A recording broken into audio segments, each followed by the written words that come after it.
Hello there, Ray here, and today we will be covering 3 different snapshots. We got 2 1.16 snapshots, and we have a new combat snapshot testing. If you guys don't know what the combat testing snapshots are, they are a separate version of snapshots which are trying to make combat more exciting and enjoyable for all parts of the community. And they will be implemented into the game, so pay attention to these changes because they're eventually going to make it into the mainstream game. And they include a lot of new things, including new enchantments. But we'll get into that right after we talk about the current snapshot for 1.16.2. In the previous snapshot, they tried to fix some piston lag, which also ended up changing the appearance of pistons when they were extending. They'd be powered with different pulses. The pistons would actually extend and show 2 piston heads instead of 1. And there was also problems that pistons were now creating ghost blocks in situations where they didn't before. Now, despite them trying to fix some issues to do with pistons for excessive lag compared to past versions, you guys mentioned that you were still having issues with it. So hopefully they continue to address this problem. Now, if there's a lot of stuff in the chat, you can go ahead and remove that. So it doesn't visually show up when you open up your chat by doing F3 plus D, but there was cases where if you would change your settings in your chat settings here, and if you would make very long chat delay, which essentially will wait 6 seconds between new messages. Those messages that are sitting there waiting to show up wouldn't be cleared and would end up still popping up after 6 seconds. This has now been fixed, so it will clear all messages. Now you can still access messages you said before, even if they don't show up. You can open up the chat and press the up key, and then you can access everything you typed before. And this is very useful for keeping your chat clean while still being able to reuse what you type.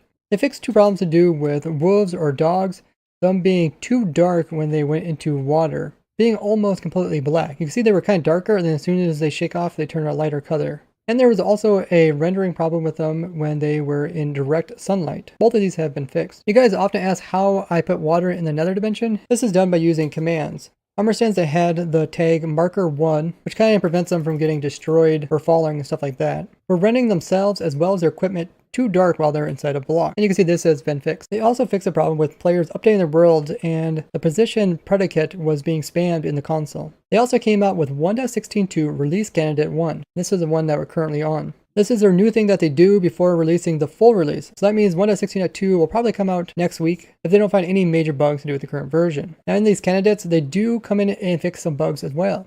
They fix some cross-compatibility problems to do with walls. There was also a problem to do with the fog not working on servers in the end dimension as well as the nether. In this release candidate, they also fixed a few different crashes were occurring. One to do with how certain dimensions were causing the game to crash. One related to generating of new chunks. Another related to super flat worlds without a preset. And one to do with crashes with custom biomes, and also one to do with nether portals, getting an out-of-bounds exception. So it's great to see them fixing these very important bugs. And if you guys recognize any major bugs in the current snapshot, make sure to go ahead and report them, as well as tell me about them down in the comments. I really hope they fix the lag-related issues, especially the one with like the pistons and redstone. Besides the new 1.16.2 snapshots, we also got a new combat test snapshot. This is Minecraft Combat Test number 6. And it's also updated for the 1.16. If you guys don't know what the combat test snapshots are, it's a different set of snapshots than the normal ones. This one's been going on ever since essentially 1.9 where they changed combat and people were upset. And the goal is to try to make both sides happy, both the 1.8 combat people as well as the 1.9. They're doing a lot of things to try to make combat more exciting. If you're not sure about all the new combat changes that they made in Snapshot, I did review videos on all the previous ones, which I'll link down below. Now they did do quite a few changes in this one, so I'm just going to go over the changes that they did from the previous version. Now, the first thing they did is they removed coyote time, which was the thing that allowed players to kind of hit targets even if they weren't precisely aimed on them. Especially little things that move around very easily, people had a really hard time hitting that. What they did instead is they made really small targets, ones that are smaller than 1 block, such as like rabbits, bats, silverfish, are actually inflated for targeting purposes. I'm not sure what this quite means, but I'm guessing it means you could kind of aim a little bit off to the side and still hit them. And it seems that is kind of true. You can kind of aim outside of it and still hit them. Especially if you're on like a server where there's latency and stuff, it can be very difficult to hit these really small mobs. So keep that in mind. Once again, they added so that swords have the sweeping attacks already applied to them automatically, like they are in the regular game. They removed it for a little bit. Now they say that you can also have the sweeping effect added to axes with the sweeping enchantment, but so far it's not compatible. Now before, when you like attack, there was a cooldown before you could attack again with the same power But now if you happen to miss your target, like you aim over here and miss what you're trying to hit, the delay for it to recharge isn't going to be the full amount compared to if you were like spam hitting your target. There's only going to be 4 ticks worth of delay, so you can see it actually recharges really fast. Or if I hit this iron golem, you can see it takes a while to recharge. They also increased the reach to 3 blocks instead of 2.5 like it was previously, and remove the bonus reach for delayed attacks. So in the past one, you could sit there and kind of wait a little bit longer before attacking and allowed you to reach a little bit further. They also did some changes to the shields. Now shields only protect up to 5 damage from melee attacks and still 100% for projectiles. Go ahead and give it a try. You can see it doesn't negate all the damage from the iron golem. You can also see the little shield symbol on the right hand side of the hotbar. When the shield is up, you can see it is protecting you. And the shield also recovers faster after an attack. Now let's see if the shield symbol changes when it gets hit. Don't seem like it does. They also changed the chopping enchantment to cleaving for axes, and it still goes up to level 3. Another change they made to axe was removed other weapon enchantments from the enchanting table. They go on to say that the axe simply had too many possible enchantments. It also feels a little bit fitting with a rare cleaving enchantment than a common sharpness enchantment for the axe. So to get a very nice axe, you'd have to probably combine a bunch of books and an anvil and apply them. They also made some changes to bows as well as projectiles. Now player movement is added when throwing a projectile, but only in the direction you're aiming. Now this is something they flip-flopped over the years. You guys might remember in the past, you could like fall downwards and you could still like throw an ender pearl up and it would hit a target and you could get there. And then they removed it so that if you fall downwards and throw an ender pearl, the ender pearl kind of falls the same speed as you. And then they added it back again so you could ender pearl back up again. Let's go ahead and give it a try. It sounds like they might have changed it. Go ahead and fall and throw an ender pearl. It seems to work pretty good. Let's try it from a little bit higher up. Yeah, it seems like it goes up pretty much straight up. Let's try it with a snowball. Seems to work. The part that says, but it only applies to the direction they're aiming, doesn't mean they're going to take away from throwing opposite directions, but instead it allows you to actually throw ender pearls downwards much faster. Let's go ahead and give that a try. If I'm falling, I can just throw ender pearl and it should hit before I hit. Try this again from a little farther up. It seems like you're really high up, it doesn't really work. If that's true, the players should be able to get the momentum of them falling downwards, and then also have the ender pearl hit the ground for them. Let's try a trident, and moving forward, maybe if the player was launched from like a TNT cannon, then he threw his trident or pearl, it might go further than if the player just threw it from a standstill.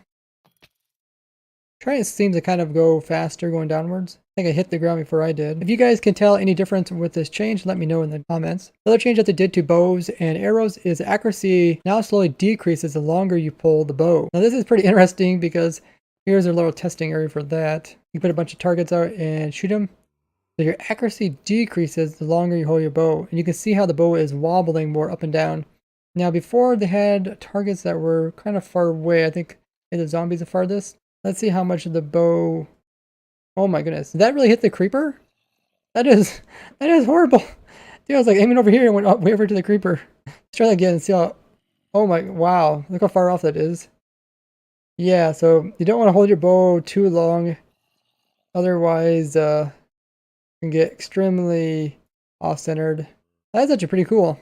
You can't just sit there and like try to snipe a player when he comes around a corner or something just by holding your bow. I think these are also like these bales you're supposed to hit, and if you're like really good, you can hit these buttons too.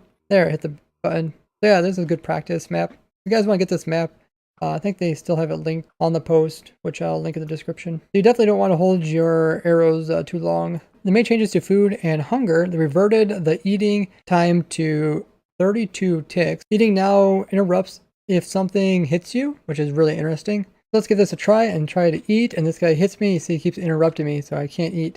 It means I also don't get the regen effect from the food. So this is a pretty big deal. You're going to have to rely on like potions and stuff like that, or get away from your enemy, or eat something that's fast, like a cake. Natural healing is even faster, being 2 seconds instead of 3 seconds. So let's go ahead and damage myself, and you can see every 2 seconds it's going to heal half a heart. Natural healing drains food 50% slower. So I guess you just end up eating less food when your player is healing. And by popular request, they reintroduced the rule that sprinting requires more than 6 points of food. So I'm under 6, and you can see I can no longer sprint once again. I kind of like the old one where you could just constantly sprint without having to constantly eat. But they're making little tweaks to everything. They also did some other changes, like to remove the attack indicator completely since it's no longer used by the system. This is a thing where you like swing your sword too fast, and they want you to kind of wait and let it charge up.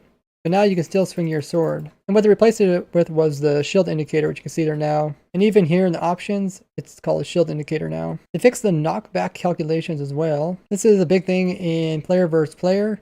They want to make sure that some players don't get advantage by taking advantage of like knockback and stuff. They also fixed the damage value on items by being off by one client side. This is when you like keep hitting something and the damage looks like your sword is about to break. Then if you click on it and place it back down again, the damage goes up by 1. This happened a lot to us when we were trying to get those 0 durability armor sets. And I'll link a video in the description if you're curious. It looks really funky. You also can do a client side duplication of items that way. And they fixed a bug that causes players to be unable to attack, interact after respawning. It did do a nerf, which was a nerf of the sweeping edge enchantment from what it was, which was level 1 was 50%, level 2 was 66, level 3 was 75. Now it's down to 25, 33, and 37.5. So a lot of changes have been made just within the combat update itself. Like I said, if you guys aren't aware of this, this is going to come to the Minecraft game, so make sure you give your inputs on it. It's very important, especially if you're someone that does PvP or a lot of PvM. I don't really do that much of it, so I'm really depending on you guys to tell me what these changes mean. I'd love to hear that down in the comments. I'm actually pretty excited for these changes, especially ones that do with automation that we talked about in previous versions. And make sure to check out the full list of changes down in the description with those videos where I cover them. And as always, don't forget to share this video with your favorite Minecrafters so they can learn about the new changes coming out, as well as leave a like on the video. I'd like to thank you guys for watching, and I'll see you guys in the next one.